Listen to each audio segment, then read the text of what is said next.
शीतला अष्टमी पर बनती है माता की ठंडी रसोई। खाना एक दिन पहले बनता है और सुबह भोग लगता है। बसोड़ा या फिर जैसे कुछ लोग शीतला माता का दिन भी कहते हैं, इससे जुड़ी बहुत सी कहानियां हैं। लेकिन एक कहानी है जो मेरी दादी मुझे सुनाया करती थी और वही कहानी आज मैं आपको सुना रही हूँ। तो ज्वरासुर नाम का एक असुर था जो बहुत पावरफुल था। उसने धरती पर आतंक मचा रखा था, लोगों को बीमारियां दे रहा था। वो लोग उसकी वजह से, बच्चे हो बूढ़े हो, सब तेज बुखार से तप रहे थे, सब बहुत परेशान थे। तो लोगों की परेशानी को दूर करने के लिए और ज्वरासुर का अंत करने के लिए दुर्गा माँ ने शीतला माँ का रूप लिया। शीतला मतलब ठंडक देने वाली। शीतला माता ने अपनी ठंडक से और शीतलता से उस असुर को हराया और लोगों को बीमारी से मुक्त किया। उस असुर को हराने के बाद लोगों का हाल जानने के लिए शीतला माता ने एक बूढ़ी स्त्री का रूप लिया और वो गांव-गांव घूमने लगी। जब वो गांव की एक गली से गुजर रही थी तो किसी ने गलती से उनके ऊपर चावल का उबलता हुआ पानी, जिसे जिसे मांड कहते हैं, वो डाल दिया। शीतला माता का पूरा शरीर उस उबलते हुए पानी की वजह से जलने लगा। वो तड़पने लगी और ठंडा पानी ढूंढने के लिए घर घर जाने लगी, पर उन्हें कहीं ठंडा पानी नहीं मिला।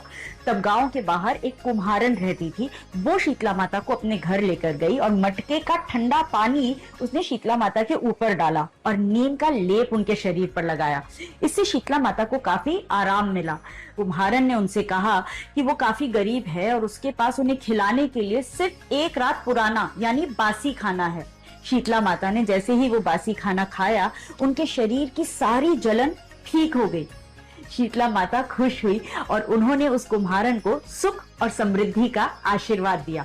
और साथ में शीतला माता ने यह भी कहा कि उस दिन कोई भी चूल्हा नहीं जलाएगा और बासी खाना ही खाएगा। ऐसा करने से गर्मी से जो बीमारियां होती हैं, जैसे कि मीजल्स, चिकन पॉक्स, ये उनके करीब नहीं आएंगे।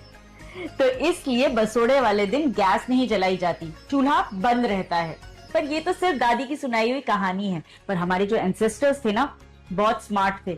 हर चीज के पीछे गहरा कारण होता है। Everything has a reason. Science और आयुर्वेद कहते हैं कि ये जो टाइम होता है होली के बाद का, स्पेशली ये टाइम जब सर्दियां खत्म हो रही होती हैं और गर्मियां शुरू होने वाली होती हैं, ये पीक टाइम होता है वायरल और बैक्टीरियल इन्फेक्शंस के बढ़ने का। मतलब चिकन पॉक्स और मीजल्स जैसी जो बीमारियां होती है वो इस टाइम पर खासकर बहुत फैलती हैं। तो ऐसे टाइम पर हमारे लिए अच्छा है कि हम प्रोबायोटिक और फर्मेंटेड फूड्स जैसे कि दही या फिर जो बासी खाना होता है वो खाएं, जिससे हमारी बॉडी डिटॉक्स होती है। कूलिंग फूड समर वायरसेस से हमें प्रोटेक्ट करते हैं। So this is not only a myth, it is ancient hygiene and health care. अगर आप शीतला माता की फोटो देखेंगे तो उनके एक हाथ में नीम के पत्ते होते हैं और एक हाथ में झाड़ू।